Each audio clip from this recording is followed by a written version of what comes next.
Go. I'm a cat person. Here I am, 4 years old, with my cat Mama Gizzy. Mike, you need to... I had mean older brothers that once coerced me to toss Mama Gizzy out an upstairs window, seeing if she would land on her feet. The cat's ability to land on its feet is known as the writing reflex. More on that later. This is my first painting ever. I was a sophomore at the University of Maine at Fort Kent. This is a large painting, 3 feet by 3 feet. I wasn't happy with the final result. Too distorted, unrealistic. I wanted perfection.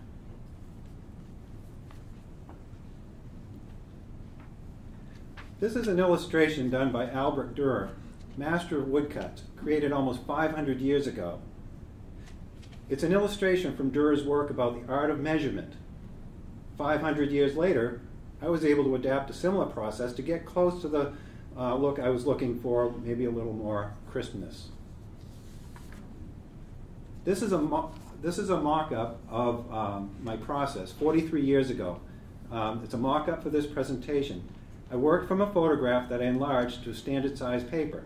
Then I drew the grid over the picture and tediously transposed the image to a 3-foot by 4-foot canvas.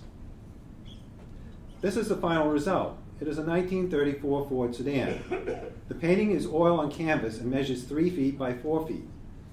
The photo was not mine. My purpose for this project was to see if I could get everything into the right place.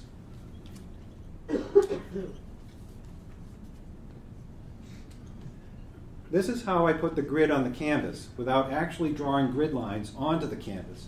I use a heavy thread held in place by thumbtacks. Graphite drawn on canvas for the grid is very messy and hard to get rid of once it's on there. The threads helped in that process and removed the threads after all the squares are filled in. This painting was also done in the spring of 1974. I used the grid process as well for this. It is from a magazine clipping advertising a 1927 Marmon coupe. I have no other history of the photo except that the central figure could be Clarence Chamberlain, a rival of Charles Lindbergh. Here I am in the summer of 1977. I was 22 years old. I now had a few dollars to buy a pickup truck in this 1934 Ford. My plan for this car was to make it run, travel to interesting sites, take photographs, and make large paintings from the photos. This is as far as I got. This is a pen and ink sketch for which was to be a large work. I drew the grid on the center to salvage what might be a smaller painting. That didn't happen. I quit doing artwork and sold the car to pay off debt.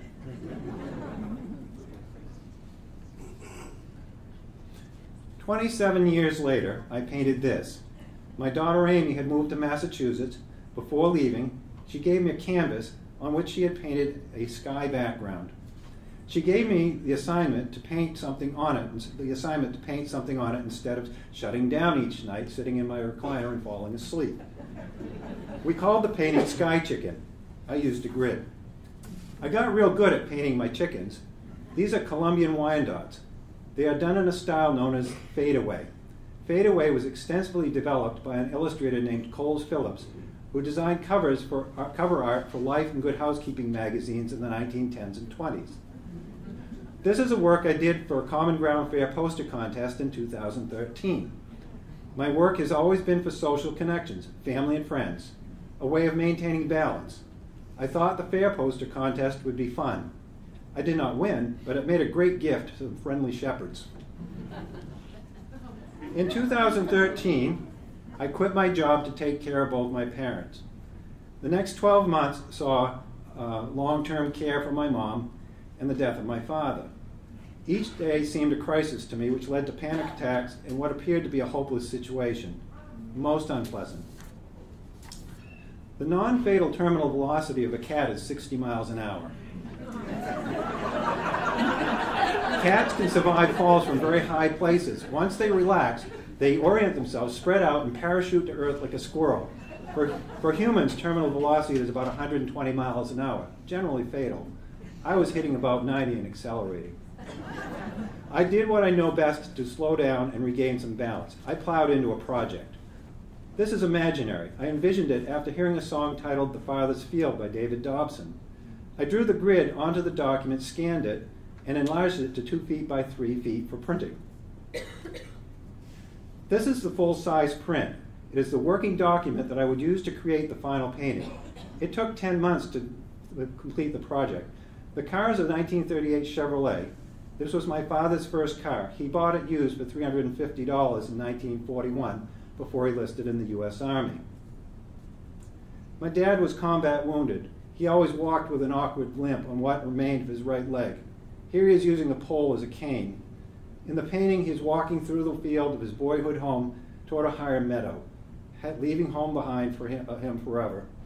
I'm represented by the cat. This was my next project. Since I had been successful with chickens in the past, why not give it another go? The painting is 2 feet by 3 feet. Large paintings are easier to do than small paintings. Again, I work from photographs. These were my chickens. Sometimes something miraculous happens.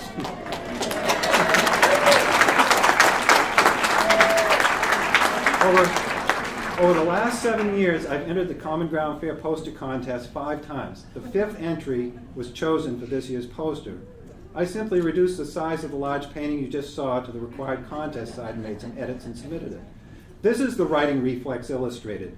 These are actual caricatures I made from real images of cats being dropped. I keep this illustration pinned to the wall of my makeshift studio as I identify with the fallen cat.